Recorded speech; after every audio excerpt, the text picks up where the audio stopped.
Johnson Creek, a small town in Virginia, where Sundays are for church and everybody knows your name. It's September 8th, 2019, and the Miller family, Tom, Susan, and their 12-year-old son, Ben, are at Monroe Street Baptist Church, same as always. But in 15 minutes, their world's gonna shatter. Ben walks out of youth group laughing with his buddies, and then he's gone. Vanished. No trace, no text. Nothing. This is the story of a father's obsession, a blurry Google Maps image, and a truth so dark it'll leave you speechless. What's up, story lovers? Welcome to Storyroom by Rico, where we bring you gripping tales that'll keep you hooked. If you're new here, hit that subscribe button and the notification bell so you never miss a story. Also, let us know in the comments section where you are watching from. Get ready, because this one's going to grab you and not let go. Let's dive in. Johnson Creek's the kind of place where you leave your doors unlocked. Tom Miller, 42, is a high school math teacher, the guy who coaches Little League and always has a dad joke ready. Susan, 40, runs a bakery, her cinnamon rolls legendary in town. Ben's their only kid, a quiet boy who loves baseball and robotics, always wearing his blue Braves cap. That Sunday, Ben's at youth group, just another day. Security cameras catch him leaving the side door at 11:15 a.m., backpack on, waving to friends. Tom and Susan are waiting by their car, chatting with neighbors, but Ben never shows. Panic sets in fast. Tom searches the church, classrooms, bathrooms, even the boiler room. Susan's calling Ben's phone, but it goes to voicemail. The pastor rallies volunteers, and by noon, police are swarming. They comb the grounds, check nearby streets, but there's nothing. No witnesses, no clues. An Amber Alert goes out, posters go up, and the town's in shock. How does a kid vanish in broad daylight? By day 3, the police float a theory. Maybe Ben ran away. Susan's furious. He'd never do that, she says, tears streaming. He was happy. Tom agrees. Ben's their rock, not a kid who'd bolt. The weeks drag on, search parties dwindle. The media moves on, calling it a cold case. Susan can't sleep, baking late into the night to cope. Tom's different. He's glued to his laptop, scouring social media, traffic cams, anything. He's not giving up. He starts checking Google Maps, zooming in on every street, every corner, looking for a glimpse of his son. The town whispers, he's losing it, but Tom doesn't care. Ben's out there, he tells Susan. I know it. And one night, that obsession's about to change everything. All right, Rico fam, we're 2 months into Ben's disappearance, and the Miller house is a ghost of itself. Susan's pouring her heart into findben.org, a website to keep Ben's face out there, organizing vigils, begging for tips. Tom's in a darker place, barely sleeping, eyes red from staring at screens. He's chasing leads, missing kids' forums, sketchy ex-posts, even UFO conspiracies. Anything that might point to Ben. He's mapped every road within 100 miles, zooming into Google Maps street views, looking for a kid in a Braves cap. Friends try to pull him back, but Tom's all in. He's alive, he says, voice raw. I feel it. By 2020, the marriage is cracking. Susan wants to grieve together. Tom's too deep in his digital rabbit hole. They fight, then sit in silence. Ben's 13th birthday hits hard. No cake, just tears. Susan's at a vigil, Tom's alone, clicking through archived maps views. Then, May 17th, 2021, he's on a Savannah, Georgia street view, 6 months old, and his heart stops. A boy, maybe 13, Braves cap low, stands outside a soup kitchen next to a creepy older guy. The boy's posture, nervous, hunched. It's Ben. Tom screams for Susan. It's him! She runs in, sees the blurry image, and collapses, sobbing. Could it really be? Tom calls the police, but they're skeptical. Could be any kid, a detective says. Caps are common. Tom's not having it. He books a flight to Savannah, doesn't even tell Susan. He needs proof first. He lands, heart pounding, and heads straight to the soup kitchen from the photo. It's a rundown spot. Volunteers serving soup to homeless folks. Tom shows the blurry image to a guy dishing out food. "You know this kid?" The volunteer nods. "Yeah, he comes with Dale. Weird dude, lives nearby." Tom's stomach drops. "Dale? Who's Dale?" He tracks down the name, Dale Carter, 50, a drifter who volunteers at the kitchen. Tom's not waiting for cops.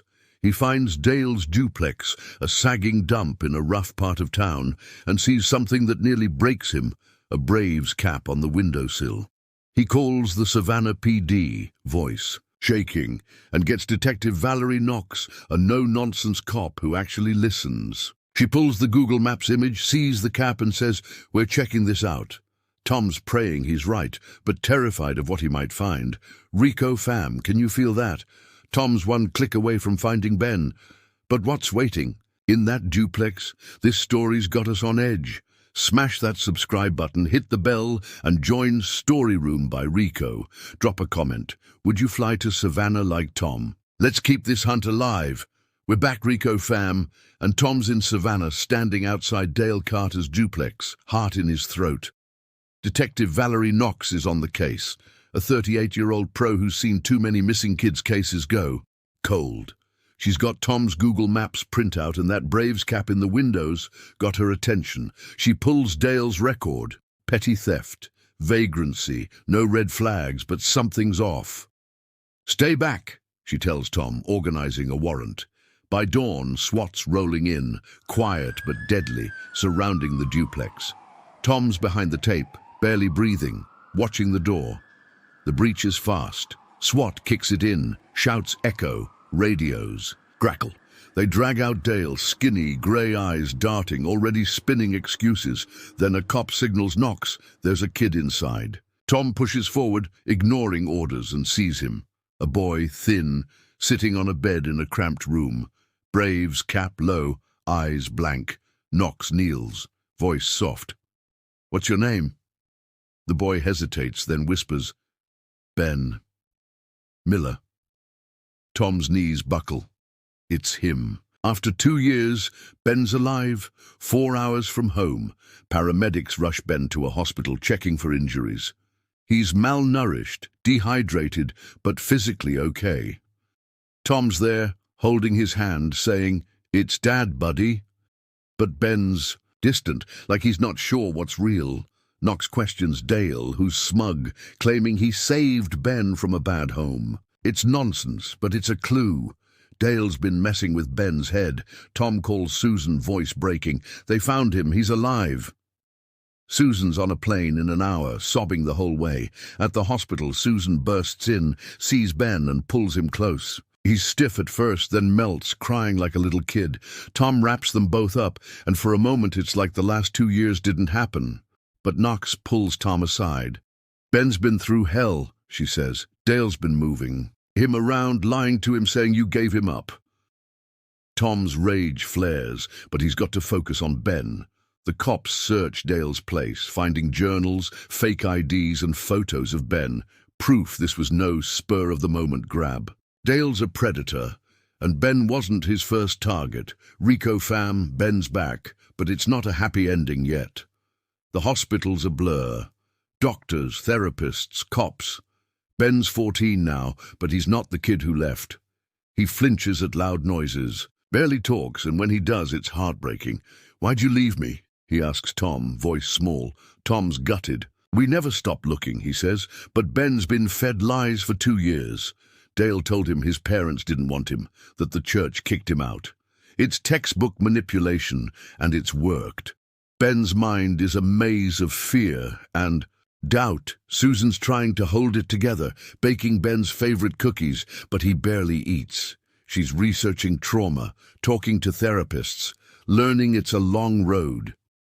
Tom's struggling too. He blames himself for not finding Ben sooner. The guilt's crushing, but he's done with screens. He's all about Ben now, playing catch, reading to him, anything to rebuild trust. The town's rallying, dropping off meals, praying, but it's overwhelming. Ben's not ready for crowds or questions. Knox digs into Dale's past, and it's ugly. He's got a history of hanging around churches, posing as a volunteer, getting close to kids. No convictions, but plenty of complaints that went nowhere. His MO's clear: target vulnerable kids, isolate them, move often. Savannah was his mistake. He got sloppy, let Ben out for soup kitchen runs, where that Google Maps car caught him. Knox finds Dale's laptop, loaded with encrypted files. It's a goldmine: maps, aliases, even names of other kids. She's building a case, but it's bigger than one guy. Is Dale part of a network? Here's the first twist, fam. Knox uncovers a chat log on Dale's computer, linking him to a woman named Karen Holt, 45, a former foster mum in Richmond. Karen's been feeding Dale info on kids, including Ben, who she met at a church camp years ago. She's not just a bystander, she's been scouting for him. Knox raids Karen's place, finds letters from Dale, creepy stuff about choosing the right ones. Karen's arrested, but she's denying everything, saying she was just a friend. Tom's sickened. This wasn't random. Ben was targeted. Yo, Rico fam, did you see that twist coming? Ben's home, but now a second predator's in the mix. This story's wild, and we're not done. Subscribe to Storyroom by Rico. Hit that bell and let's keep digging. Comment, what's your gut telling you about Karen? Stay locked in. We're deep in it now, Rico fam, and the Miller family's fighting to heal while the case explodes. Ben's back in Johnson Creek, but home feels foreign. He's got nightmares, wakes up screaming, thinking Dale's still there. Therapists say it's PTSD, common for abduction survivors. They work with Ben on grounding techniques, drawing, journaling, but it's slow. Susan's reading every parenting book, trying to understand, but she's breaking too, crying when Ben can't see. Tom's quit his late-night searches, but he's haunted, wondering how Dale got to Ben that day. Knox's investigation is heating up. Dale's journals detail his rules for controlling kids, starve them of trust, make them dependent. It's chilling, and Ben's sessions confirm it. Dale took him from the church lot, said Tom sent him, then drove straight to North Carolina, spinning lies about abandonment. Ben was too scared to run. Knox's team decrypts more files, finding links to 3 other missing kids, all from small-town churches. Dale's a serial predator, and Karen's his scout. She'd spot kids at camps, pass names to Dale, who'd pose as a mentor. It's a sick system, and Knox is out for blood. The second twist hits. Karen's not just a scout. She's got a foster kid, a 15-year-old boy living with her, and he's showing signs of abuse. Knox moves fast, pulling the boy out, and he spills. Karen and Dale were planning to relocate him next. The boy's testimony cracks Karen's denials, and she flips, offering to testify against Dale for a deal. Prosecutors are building a monster case: kidnapping, trafficking, conspiracy. Tom and Susan are horrified, realizing Ben was part of a bigger web. They're meeting with other families now, sharing stories, finding strength.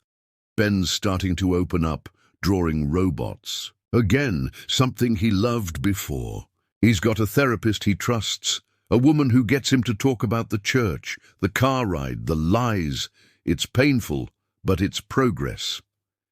Susan's findben.org is growing, connecting parents of missing kids, offering resources. She's speaking at churches, warning about predators like Dale. Tom's helping, less angry now, more focused on fixing what's broken. But they're bracing for Dale's trial, knowing Ben might have to face him. Rico fam, we're at the trial, and it's intense. Savannah's courthouse is packed, reporters, activists, families of other victims. Dale Carter's in an orange jumpsuit, grey eyes cold, acting like he's the victim. The prosecutor, ADA Mark Ellison, lays it out. Dale's a calculated predator, kidnapping Ben and others, using lies to break them. Ben's testimony is gut-wrenching. He's 14, voice shaky, but he looks Dale in the eye, says, "You told me. My family didn't want me. You lied." The jury's in tears, Tom and Susan gripping each other's hands. Karen takes the stand, her plea deal forcing her to spill. She admits scouting kids, says Dale paid her to find quiet ones, like Ben. It's damning, and Dale's defense, claiming he rescued Ben, falls apart. Ellison plays the Google Maps image, zooms in on Ben's cap, tying it to Dale's soup kitchen runs. The journals, photos, and chat logs seal it. After 2 days of deliberation, the verdict's in. Guilty on all counts: kidnapping, child endangerment, trafficking. Dale gets life, no parole. Karen's looking at 20 years. Tom and Susan feel relief, but it's bittersweet. Justice doesn't erase Ben's scars. They're working hard to rebuild. Ben's back in school. Robotics club his escape, but he's still jumpy, avoids crowds. Susan's turned findben.org into the Miller Foundation for Missing Youth, launching safety programs, training churches to spot predators. Tom's speaking too, sharing how Google Maps saved Ben, pushing tech companies to help police faster. The town's proud, but they're protective, giving the Millers space. Another twist shakes things up. Knox finds a third player, a pastor in North Carolina, linked to Dale's early abductions. He's arrested, and the case blows open, exposing a loose network of church-based predators. It's national news, and the Millers are flooded with messages from parents. Some hopeful, some heartbroken. Ben's story's bigger than them now. It's a wake-up call, and they're ready to lead the charge. Rico fam, justice is served, but that network twist has us shook. Ben's fighting, and the Millers are changing the game. Subscribe to Storyroom. By Rico, ring that bell and let's see this through. Comment. What should churches do to keep kids safe? Keep it real with us. We're in the home stretch, Rico fam, and the Millers are rebuilding one day at a time. Ben's 15, back in Johnson. Greek, but trauma's a tough beast. He's got therapy twice a week, working through flashbacks, Dale's voice, the duplex's walls. He's drawing again, robots and spaceships, and it's helping. Tom and Susan are learning his triggers, loud voices, locked doors, and they're patient even when Ben shuts down. They've moved to a new house, a fresh start, no memories of those dark years. Susan's a force now. The Miller Foundation's national, partnering with schools, churches, even the FBI, to train communities on predator tactics. She's on TV testifying in D.C., pushing for the Ben Miller Child Safety Act. Tougher volunteer checks, better missing. Kids' databases. Tom's her rock, speaking at tech conferences, showing how Google Maps was his lifeline. He's met with Google execs, urging real-time data sharing with cops. The foundation's saving lives. 2 kids were found last month. Thanks to their tips, Ben's finding his way. He's got a best friend, a kid from Robotics Club, and they're building a drone together. He's laughing more, but some days are rough. He'll stare out windows, lost in thought. Therapists say it's normal, and the Millers celebrate small wins. Ben's first sleepover, his first bike ride alone. The town's their shield. Neighbors check in, pastors pray, and Johnson Creek's church has new cameras, ID checks, no blind spots. The pastor's arrest in North Carolina is a bombshell. He's linked to 5 missing kids, and Knox's team is dismantling the network. It's slow, but every arrest feels like a win for Ben. Susan's meeting other families, forming a support group, turning pain into power. Tom's proud, but he's quieter, focused on Ben, teaching him to throw a curveball, rebuilding what Dale stole. They're a family again, scarred but stronger. Rico fam, it's 2024, and Ben's story's a movement. The Ben Miller Child Safety Act passes, signed in May, mandating volunteer vetting, funding missing persons units and linking state databases. Churches nationwide are locking down ID checks, cameras, training. The Miller Foundation's a beacon, helping thousands, from therapy for survivors to hotlines for parents. Susan's a hero, speaking at the UN, but she's humble, says it's for Ben and every lost kid. Ben's 16, a high school sophomore, still healing but thriving. He's in robotics, building drones that win competitions, and he's got a girlfriend who gets his quiet side. He's an advocate too, posting on findben.org, sharing his story to help others. At a church event, he takes the stage where he vanished, voice steady. "I thought I was done," he says, "but I'm here and you're not alone." The crowd's on its feet, Tom and Susan crying, proud. It's viral, dubbed Johnson Creek's Healing. Tom's back teaching, using his story to inspire kids. He's got a podcast with Susan, Finding Hope, interviewing survivors, cops, even tech gurus. Google's working with them, testing a missing kids alert system. The town's transformed. Candlelight vigils, safety fairs, a statue of a child. In the square inscribed, "For Ben and all who wait." The network's crumbling with 10 arrests tied to Dale's case. Karen's in prison, Dale's forgotten, but the Millers are unforgettable. This isn't just a story, fam. It's a father who never quit, a mother who fought, a kid who survived. That blurry Google Maps image wasn't just a clue, it was a spark that changed laws, saved lives, and showed hope's never lost. Ben's home and the world's listening. Rico fam, what a journey. If Ben's courage and the Millers' fight hit you, subscribe to Storyroom by Rico, hit that bell and share this story. Comment, how will you keep hope alive for missing kids? Stay with us for more real tales of heart and grit. Until next time, keep searching for truth.